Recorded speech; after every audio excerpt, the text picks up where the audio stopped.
अस्सलाम वालेकुम प्यारे दोस्तों, आपका इंफॉर्मेटिव चैनल सादिब इन्फो से मैं हूँ मोहम्मद सादिब। प्यारे दोस्तों, आज हमारा टॉपिक है फॉरेस्ट एंड वुमेन बीइंग, यानी जंगलात और इंसान। जंगलात के साथ इंसान का रिश्ता बहुत पुराना है।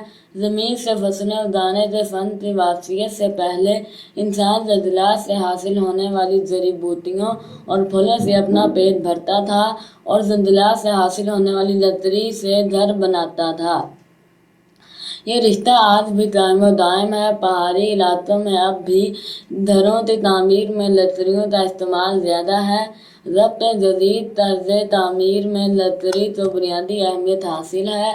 जंगलात न सिर्फ कुदरती माहौल की खूबसूरती में अहम किरदार अदा करते हैं, बल्कि हमें ताज़ा ऑक्सीजन फराहम करने का सबसे अहम जरिया भी हैं।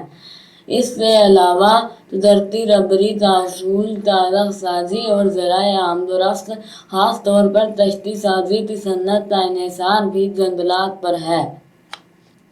जंगलात मौसम पर भी असरअंदाज होते हैं, जिसका इंसानी जिंदगी से गहरा ताल्लुक है।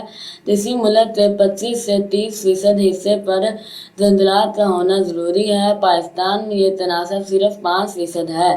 खत्े-ए-इस्तिवा के करीब दुनिया के घने तरीन जंगलात पाए जाते हैं, जिन्हें रूफ गार्डन के नाम से पुकारा जाता है। उम्मीद आपको हमारी यह वीडियो ज़रूर पसंद आई होगी। अपनी पसंदीदा का इज़हार हमारी वीडियो को लाइक, शेयर और सब्सक्राइब करके ज़रूर कीजिएगा, ताकि आपको हमारी हर आने वाली न्यू वीडियो मिल सके। फिर मिलेंगे किसी और न्यू टॉपिक के साथ, तब तक के लिए अल्लाह हाफिज़।